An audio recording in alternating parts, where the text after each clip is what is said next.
નમસ્તે વિદ્યાર્થી મિત્રો, આજે આપણે હિન્દી વિષયમાં પાઠ 7મો હાર કી જીત ભણીશું. જેના લેખક છે સુદર્શન, જેનો જન્મ થયો હતો 1896 અને જેનું નિધન થયું હતું એટલે કે મૃત્યુ થયું હતું 1968. तो सुदर्शन का मूल नाम बद्रीनाथ शर्मा था. आपका जन्म पंजाब के सिलोई कोट में हुआ था. जब आप 6वें दर्जे में थे तभी आपने प्रथम कहानी लिखी थी. प्रेमजीत की तरह आपने भी उर्दू में लिखने का प्रारंभ किया. तत्पश्चात हिंदी में लिखने लगे. नाटक, कहानी तथा उपन्यास लिखकर हिंदी साहित्य को समृद्ध किया है. प्रस्तुत कहानी सुदर्शन जी द्वारा लिखित एक उपदेश प्रधान कथा है जो मानव भावनाओं पर आधारित है. बाबा भारती के अनोखे घोड़े की चर्चा डाकू खड़क सिंह के कानों तक पहुँचती. वह धोखे से घोड़ा ले जाते, परंतु बाबा भारती भी एक बात उसे घोड़ा लौटने पर मजबूर कर देती. उसी बात उसे डाकू का हृदय परिवर्तन कर दिया. इसी बात यहाँ प्रकाश डाला है. इस कहानी में विनम्रता, उदारता, पाश्चाताप, दया भाव, लोकहित तथा आकांक्षा आदि मूल्यों का समाविष्ट किया गया. हवे जो यहाँ पाठ है हार की जीत. कहीं लोग हार कर भी जीत जाते हैं, कहीं लोग जीत कर भी हार जाते हैं. ठीक है, तो यहाँ एक बाबा भारती है, उसकी अच्छी सी एक स्टोरी. माँ को अपने बेटे और किसान को अपने लहराते खेत देखकर जो आनंद आता है वही आनंद बाबा भारती को अपना घोड़ा देखकर आता था. भगवत भजन से जो समय बचता था वो घोड़े को अर्पण हो जाता. वो घोड़ा बहुत ही सुंदर और बलवान था. इसके जोड़ का घोड़ा सारे इलाका में न था.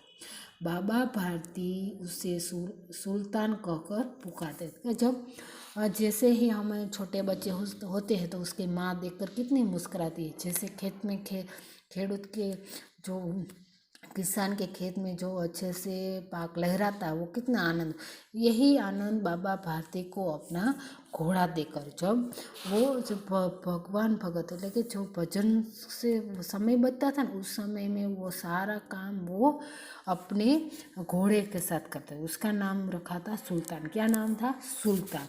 अपने हाथ से खरहा करते, खुद दाना खिलाते और देख देख कर प्रसन्न होते. उन्होंने रुपये, माल, असबाब, जमीन आदि अपने सब कुछ छोड़ दिया था. यहाँ तक कि उन्हें नगर के जीवन से घृणा थी. अब गांव के बाहर एक छोटे से मंदिर में रहते थे और भगवान का भजन करते थे.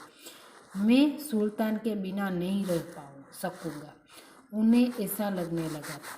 वे उसकी चाल पर लट्टू थे. कहते थे ऐसे चलता है जैसे मोर घटा को देखकर नाच रहा है. जब तक संध्या का समय सुल्तान पर चढ़कर 8-10 मील का चक्कर न लगा दे उसे चैन नहीं मिला.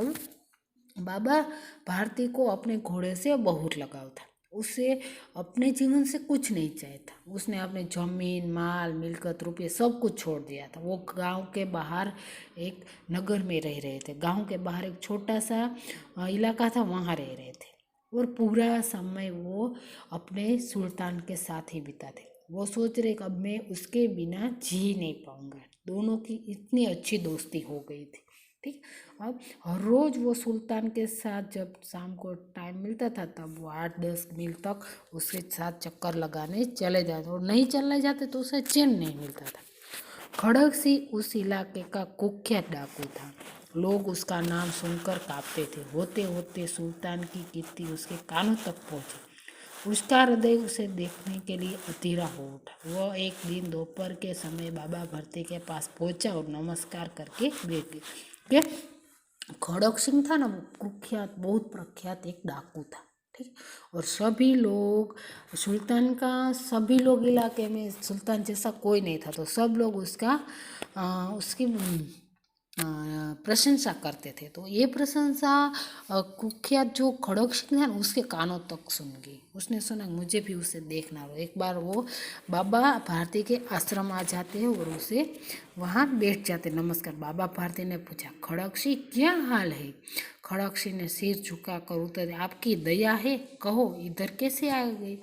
सुल्तान की चाह खींच लाई, विचित्र जानवरे देखोगे प्रसन्न हो जाओगे। शू के वो बोल रहे हैं कि आप क्यों यहाँ आए हैं? तो वो कहे कि मैंने सुना है कि आपके जो घोड़ा है उसकी बहुत प्रशंसा हो रही है, तो मुझे उसे देखना है। मैंने भी बड़ी प्रशंसा सुनी है, उसकी चाल तुम्हारे मन मोह लेगी। कहते हैं कि देखने में भी बड़ा सुंदर है। क्या कहना, जो उसे एक बार देख लेता है उसके हृदय पर उसकी छवि अंकित हो जाती। बहुत दिनों के अभिलाषा थी, आज उपस्थित हो चुका कि बहुत दिनों से मैंने उसके बारे में सोचा और मुझे हर रोज़ ऐसा होता था कि मैं उसे मिल आऊँ, पर मैं मिल नहीं पा रहा था। तो आज मैंने सोचा चलो जाकर देख लूँ, तब मुझे जानने की इतनी अभिलाषा थी। बाबा भारती और खड़गसी अस्तबल में पहुँचे। बाबा ने घोड़ा दिखाया घमंड से, खड़गसी ने घोड़ा देखा आश्चर्य से। उसने सहस्त्र घोड़े को देखते, परंतु ऐसा बाका घोड़ा उसकी आंखों में कभी न गुजरा था। सोचने लगा, भाग्य की बात है, ऐसा घोड़ा खड़गसी के पास होना चाहिए था। इस साधु को ऐसी चीज से क्या लाभ? कुछ देर तक आश्चर्य से खड़ा रहा। उसके पश्चात उसने हृदय में हलचल होने लगी।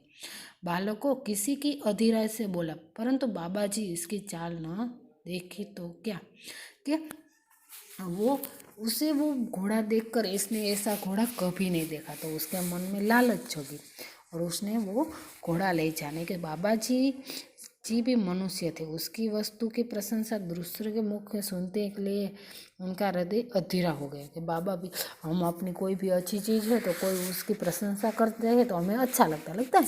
ऐसे ही उसके घोड़े इतना लगाव था बाबा भारती को, तो वो अपने घोड़े की प्रशंसा सुनने के लिए अधीरे हो गए। घोड़े को खोलकर बाहर ले आए। घोड़ा वायु वेग उड़ने लगा। घोड़े की चाल देखकर उसके हृदय पर सांप लौट गया। वह डाकू था और जो वस्तु उसे पसंद आ जाती वो उसे अपने अधिकार समझने लगता था। उसके पास बाहुबल था और आदमी थी। जाते जाते उसने कहा, बाबा जी मैं ये घोड़ा आपके पास न रहने दूंगा। क्या बोल रहा है? उसके पास में इतने सारे बहुत ज़्यादा लोग थे, ठीक है, और वो उसके जो डाकू होते वो क्या उसकी कोई सुख दुख किसी का लेना देना कुछ नहीं होता। उसे जो पसंद आ जाते हैं वो ले जाते, ठीक है। तो वह क्या बोलता है कि मैं आपके पास से घोड़ा नहीं रहने दूंगा, मैं आपसे ले जाऊंगा, चुरा के ले जाऊंगा, ऐसा बोलता। बाबा भारती तो डर गए। अब उन्हें रात को नींद नहीं आती थी। सारी रात अस्तबल की रखवाली में कटने लगी। प्रत्येक क्षण खड़गसी का डर लगा रहता, परंतु कई महीने बीत गए और वह न आया। यहाँ तक कि बाबा भारती कुछ सावध हो गए थे।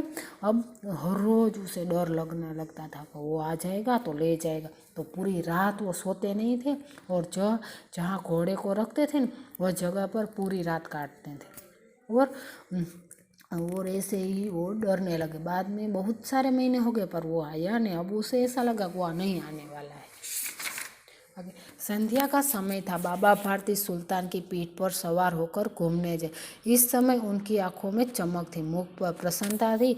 कभी घोड़े के शरीर को देखते थे तो कभी उसके रंग को, और वह मन फूल नहीं समझ कि वो इतने खुश थे। संध्या के शाम के समय थे। बाबा भारती अपने घोड़े को लेकर घूमने जाते और उसी आंखों देखकर वो बहुत प्रशंसा, कभी उसके रंग देखते थे, कभी उसके बाल देखते थे, कभी उसके मुख को देखकर वो बहुत प्रसन्न हो रहे थे। सहसा एक ओर से आवाज गई, ओ बाबा, इस कगले की सुनते छ ना। आवाज में करुणा थी। बाबा ने घोड़े से रोका। देखा एक अपाहिज वृक्ष के छाये में पड़ा कहार रहा था। बोला, क्या तुम्हें क्या कष्ट है? कि वो एक पेड़ थी, उसके नीचे एक आवाज़ आई कि मुझे दर्द हो रहा है, मेरी हेल्प करो, ऐसे मुझे कष्ट हो रहा है। तो बाबा ने पूछा, आपको कष्ट हो रहा है, दुख रहा है ऐसे? तो अपाहिज ने हाथ छोड़कर कहा, बाबा मैं दुखिया रहा हूँ, मुझ पर दया करो। राम वाला यहाँ से 3 मील है, मुझे वहीं जाना है, घोड़ा पर चढ़ा लो, परमात्मा आपका भला करे। क्या कहे कि मुझे बहुत दर्द हो रहा है, काम करो, मुझे राम वाला जाना पर वो 3 मील दूर है, तो मुझे वहाँ जाना है, तो आप मुझे आपके घोड़े पर बैठाल कर वहाँ ले जाओ। भगवान आपका भला करेगा, परमात्मा आपका कुछ अच्छा कर। वह तुम्हारा कौन है? दुर्गादत्त वैद का नाम सुना होगा, उनका सौतेला भाई कौन के वहाँ आपने वो वैद है ना, उसका नाम सुना होगा। वो मेरा सौतेला भाई। बाबा भारती ने घोड़े से उतरकर अपाहिज के घोड़े पर बिठा लिया, स्वयं उसकी लगाम पकड़कर धीरे धीरे चढ़ने लगे। क्या किया कि उसने वो उतर गए और वो अपाहिज को बैठा दिया और उसकी लगाम को धीरे धीरे वो चलने लगे। तो आगे का जो भी पाठ है हम उसके बाद के जो लेक्चर आएंगे उसमें पढ़ेंगे। अस्तु।